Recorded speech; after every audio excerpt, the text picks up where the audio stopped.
Changing the World, one of your fellow graduates from, I think, a few years ago, maybe, I don't know, 20, 30 years ago or so. He's here to deliver your great keynote address. David Baldacci is a global #1 best-selling author and favorite storyteller for the world. His books have been published in more than 45 different languages, and they're in more than 80 countries, with more than 130 million copies that have been sold worldwide. 130 million. His works have been adapted for both feature films and television. David and his wife Michelle co-founded the Wish You Well Foundation, whose mission is to support literacy programs across the United States. I want to ask his wife, Michelle Baldacci, to please stand. Where are you, Michelle? Can't see very well.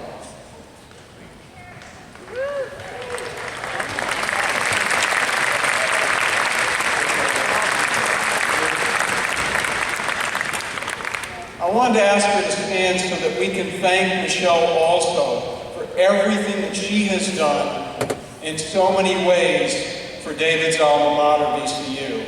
This is a person who has a tremendous sense of depth. She's a caring person, she's committed to society, and she too, like all of us at VCU, are committed to all of our people in the world and their success.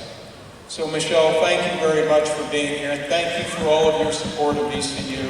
And of course, thank you for your support of David, our star alum. David is a Richmond native, and like all of you, he's a graduate of VCU. He's also a graduate of a law school down the road. He's done very well by them as well, University of Virginia.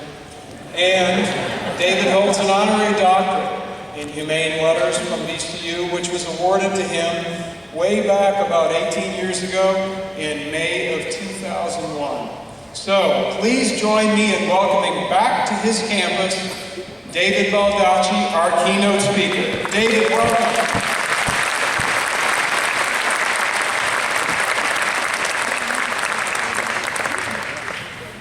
Well, that was a great introduction. I appreciate that. President Rao, distinguished faculty, parents, family members, friends, and most important of all, graduates on this momentous occasion. I was also a fall graduate of VCU back in 1983. I was not at the graduation ceremony. They had to mail my diploma to me. So it's nice to be back with the gown on. So, many people ask me what it's like to be a best-selling novelist. You know, I can tell they think my life is outrageously cool, which greatly amuses my wife, who knows my life is much more like when she tells me, it's trash night, get on it. So in answer to that question, I tell them a story about my kids when they were little. I took my daughter to one of my book signings when she was 5. The owner of the store asked her if she knew why all these people were here to see their dad. She said, yes, they're here because they want my dad to write his name in their book, and they will pay him for that because my dad has the nicest handwriting. Now, she must have passed this idea on to her little brother. My son has always been very entrepreneurial. So the first time I took him to a bookstore just to buy some books, we walked in, he saw all the books, all the people reading. It was like this light bulb went off in his head. And he started running across the bookstore at the top of his speed, screaming at the top of his lungs, my daddy will sign any book you've got for $2.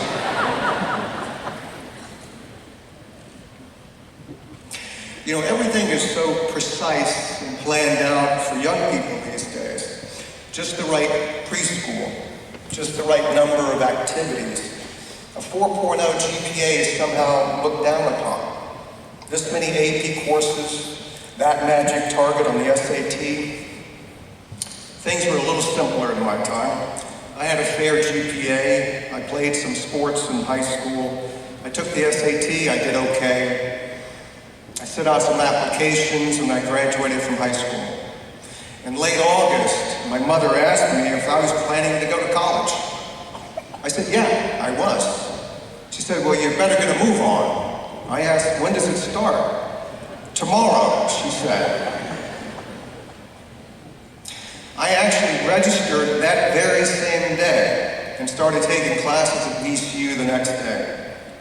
My brother and my sister had gone to VCU before me, had spoken highly of their experience. And it was important for me that one could work almost full-time while one was earning their diploma at VCU, something that many still do to this day. My sophomore year, political science became my major. When my junior year came, my parents pointed out that a paying job might be nice after graduation. So I met with my advisor at VCU. I told her, I'm a political science major. She said, what does that mean? I said, well, I can write a paper on Machiavelli in which I can forcefully argue that he was not nearly as Machiavellian as he appeared to be. She said, so you'll still be wanting a job? I said, isn't there anything I might be suitable for? She said, well, there is law school.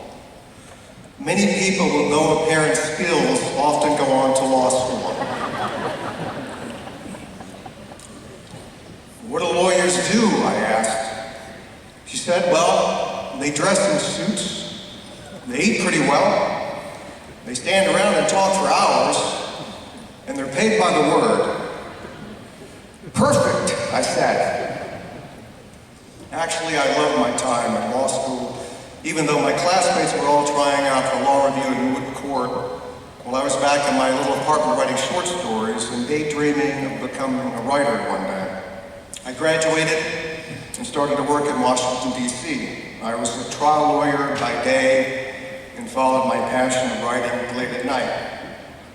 And that's why I write. I have a passion for it.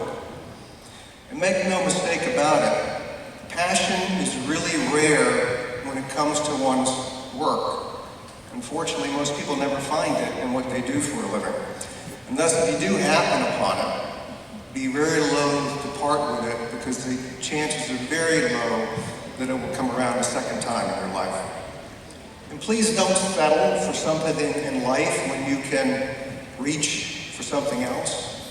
You know, you're very young right now, and you have your whole life ahead of you, but none of us get a do-over on our time on Earth.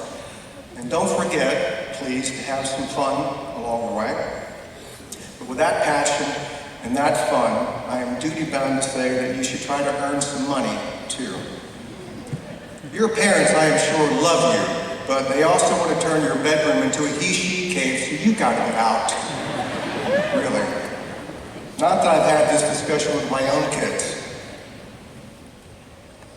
Now, I could stand here, as I have listened to other commencement speakers, and scare you to death by saying that you will face more ominous challenges than any other generation in the history of the world.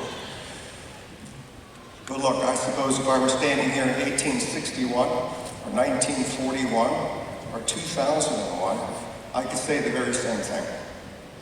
The truth is, all generations will be challenged in many ways, and you will be no exception.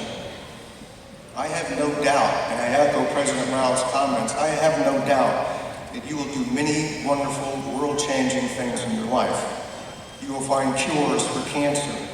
You will solve the problems associated with climate change. You will live to see the day where Mitch McConnell and Nancy Pelosi hug.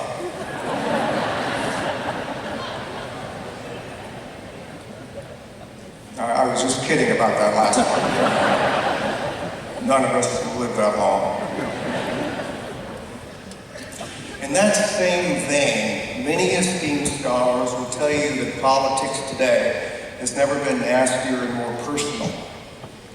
I minored in history at VCU. I read a lot of good books on a lot of good subjects, so let me give you some perspective on that.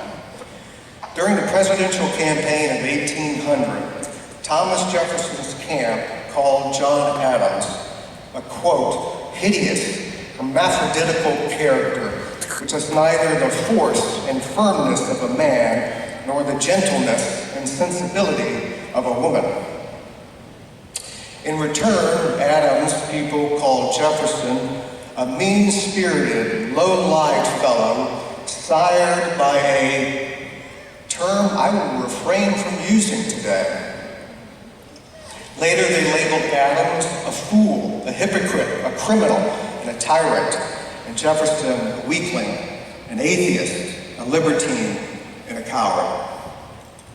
During the presidential campaign in 1864, which pitted Abraham Lincoln against his former top general, George McClellan, for the nomination, Lincoln was called a, quote, filthy storyteller, a despot, a liar, a thief, a braggart, a buffoon, a usurper, a monster, ignorant aim, old scoundrel, a perjurer, a robber, a swindler, a tyrant, and a butcher.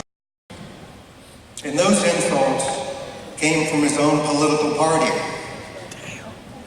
You can only imagine what the other side was calling him. Many years later, Harry Truman, when campaigning for John F. Kennedy, said, "If you vote for Richard Nixon, you ought to go to hell."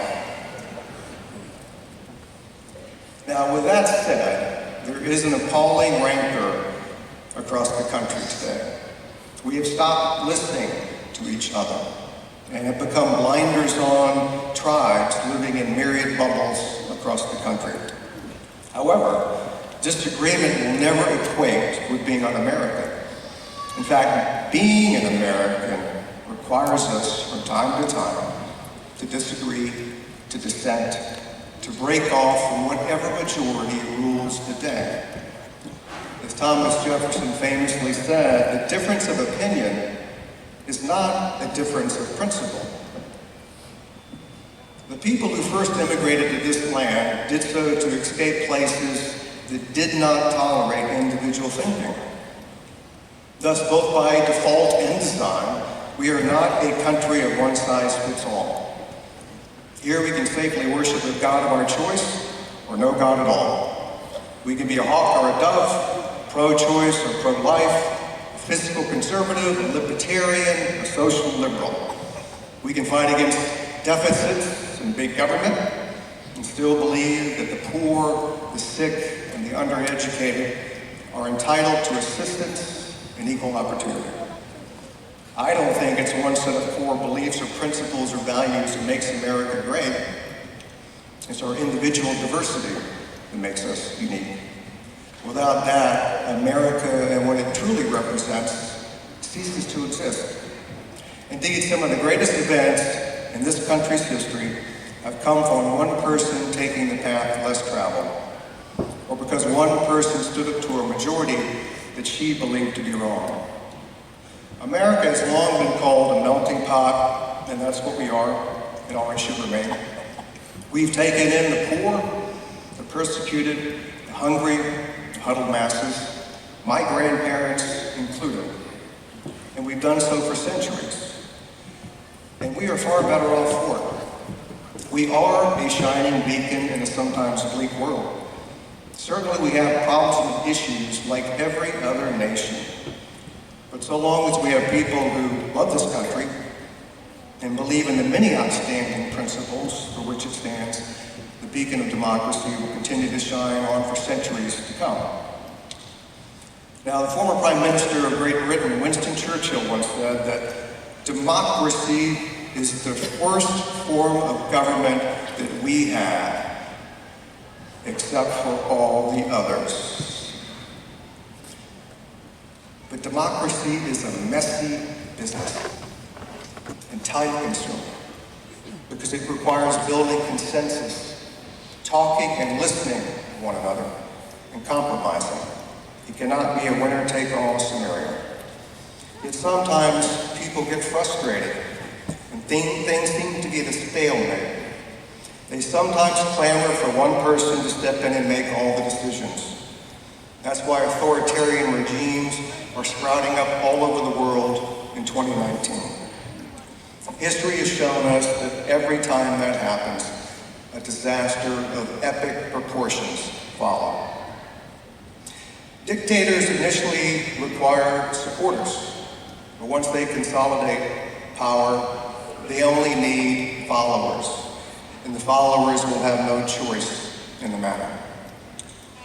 Unfortunately, today I find many people of all ages and backgrounds disengaging from public discourse because it all seems so negative. However, you do disengage when times are uncertain. You will ensure that America will turn into a country that none of us would want to live in. Thus, your democratic freedom comes with a responsibility, and it's an important one. And that responsibility is to be an active participant in your own governance. Nothing good will ever come from you shirking that sacred duty. So as you make your way in life, one of the best things you can do is listen to each other. Discuss civilly important issues. Change someone's opinion through reasoned debate. But don't be dismayed when someone convinces you to change your mind. It's all about being a human being. Really, the only thing that can feed America, I think, is ourselves. One of our greatest presidents, the aforementioned old scoundrel, Abraham Lincoln, said it best, as he often did. A house divided against itself cannot stand. Thus, I would stand here in 1861, 1941, 2001, and certainly do so here today, and tell you that nothing, absolutely nothing, is worth this house of freedom ever falling. There is nothing as good that could possibly replace it or its own. The world awaits, class of 2019. Go get it. Thank you.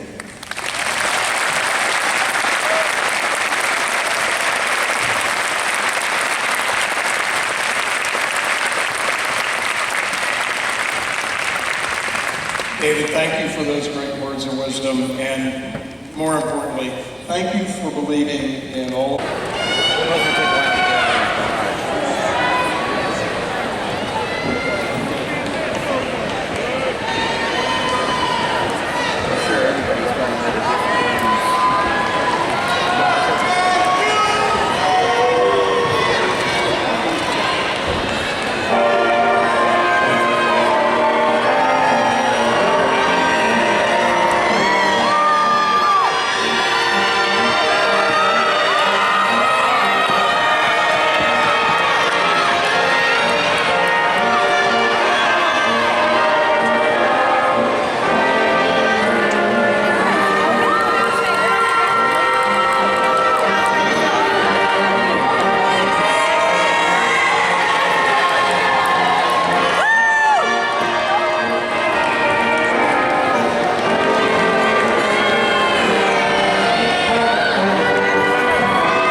It's been down. You did really good. I'm so proud of you.